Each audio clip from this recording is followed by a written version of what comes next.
Hello and welcome to New Filmmakers Los Angeles in partnership with Movie Maker magazine. My name is Danny DeLillo. We're here at the South Park Center. I'm delighted to be joined with Yichien with her movie, Tail. Let's take another clip. Don't you tell me that you want me, don't you tell me that you No need worries, it. hon. Tell me that I've got some napkins. Tell me that you No need questions it. asked, just Tell me, cut it off. Give it to me, babe. Tell me. Do you want to take your shirt off? Yeah, definitely. He won't get me laid. If you try really hard, you'll cut it off. Right before he Fuck the ice cream! and he feels real good. Sorry. The little monster inside me is a bit restless today.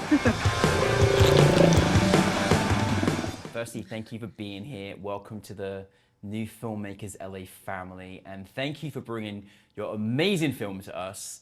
It has the best synopsis ever because it's like the most curious synopsis. But for those that haven't seen it, tell us a little about your film. So Tail is about a woman who has a 30-feet penis stuck inside her vagina. And the film begins with her discovering that the penis is attached to her boyfriend, her ex-boyfriend. So to break up with this guy, she has to cut it off and leave him. But after she cut it off, she realized that the penis is still attached to her and then dragging her around like a tail. So to kind of fully navigate her new life, she then went on this like sexpedition with the tail so she can like regain her sense of self. Right, it's brilliant. I've got so many questions because it's such a brilliant idea. I couldn't imagine being stuck with my ex-boyfriend. That would be just terrible in that way. So this was a great idea. I'm really hoping this wasn't based on true life. But where did the inspiration come from in creating this story? And just a brilliant imagination. I love it. Tell us a little bit how it came about. So it's funny because like everyone when they heard the synopsis, they're like, "Oh, is it based on the guy?" I'm like, "No." No. But the truth is, it came to me after like these conversations with my girlfriends, and they're like, "Oh, why does so many people, especially brilliant women, stuck in a really toxic relationship with horrible men, and it's like the dick's so good that Yeah. they cannot leave them." Yeah.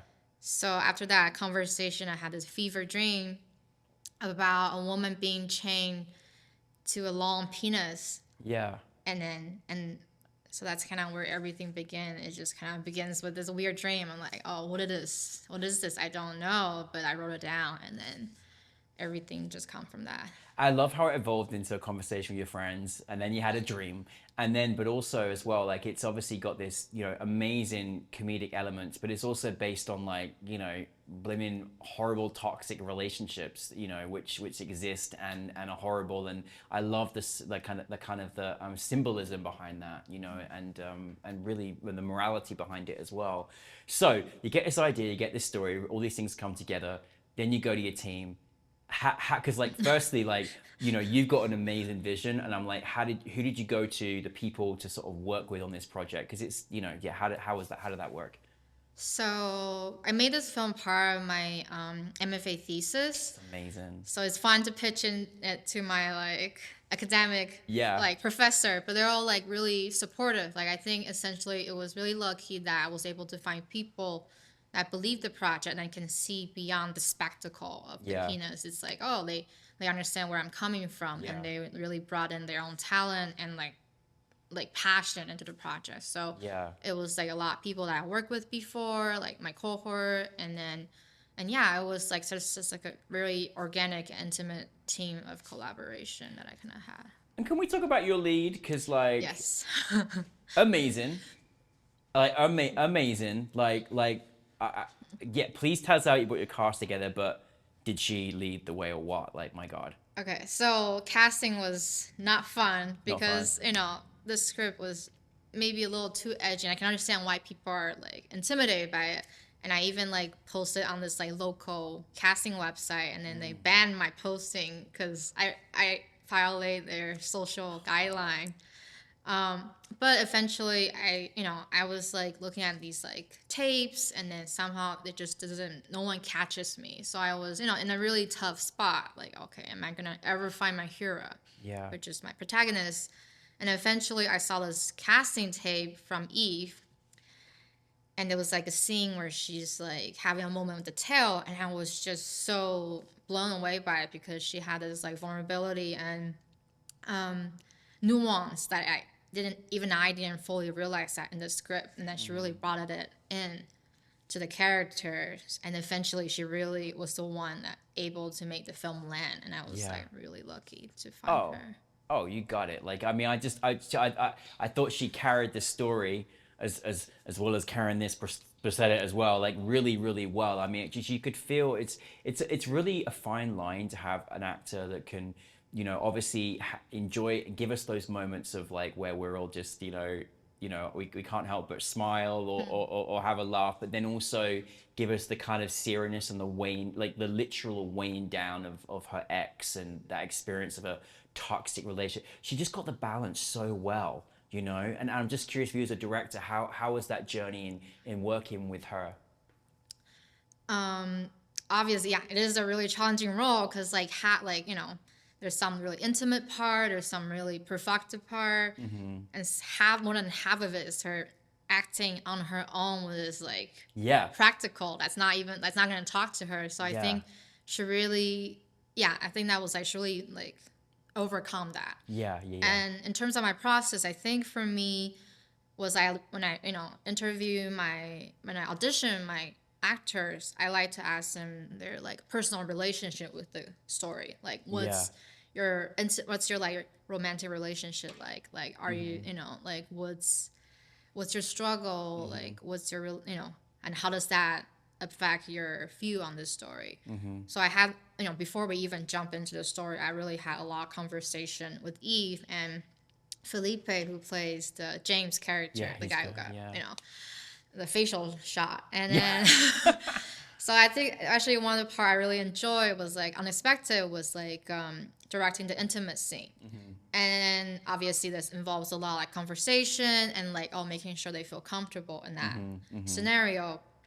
But then we realized it's actually really a lot like coordinating an action scene because it's like it involves so much like movement. So it's like it's really like trying to figure out how do we add the character's objective into that scene. Like I would add this little exercise that I put a tape under Felipe's on his ribs, and Eve has to like try to get the tape. So it's almost like they're in this like tangle. Like she's the one who's actually instigating it, and he's like trying to like very clever. That's very clever. So that's how they kind of develop that part of it. That's amazing. So that was like that's kind of how we workshop the scene together.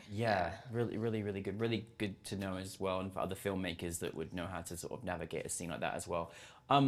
Now, the wonderful thing I'm sure you've experienced, obviously, is one of your final films that you made in school. Well done if you're MFA as well. It's amazing. This must be fun to go and hear the audience. Like this must be really, really. How has the experience been for you, taking this around? So it's really it is. I had my premiere at school, and then so we showed it with like all the faculty and my cast and crew, and it was like such a great moment. It was like hearing everyone's reaction to it and watching like my 6-year-old professor like reacting to that and then they all like been really like had so much fun with it, and I was like really encouraging. And after that we kind of have a little like festival circuit in Europe and in Brazil, and I was always blown away by how audience of different culture were able to like really connect with the story. And then especially for people who had like traumatic or even traumatic experience with their past relationship, and they really understand that connection and heartbreak you get from a long-term relationship, and then how the film was kind of catharsis to the cathartic moments for them. So I was definitely like, this is the reason why I want to make films, just like have that connection.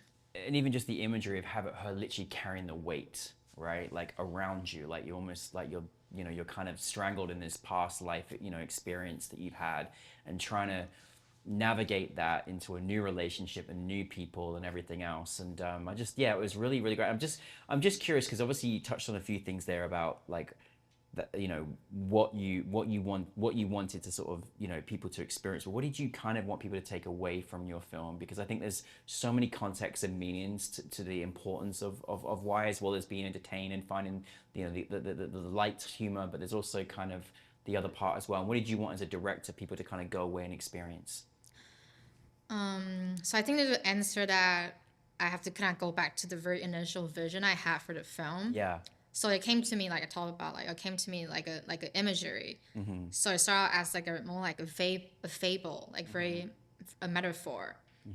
So the initial ending is Hira, she finally pulls out the tail and she holds it and just cry and just kind of mourning this lost. But somehow I just didn't feel right to me. I feel like it's too depressing, even though it could be the more literal sense to what, you know, what we mostly experience. But I just feel like it doesn't feel right to me. And then I just like, oh, what if she just decides to keep it?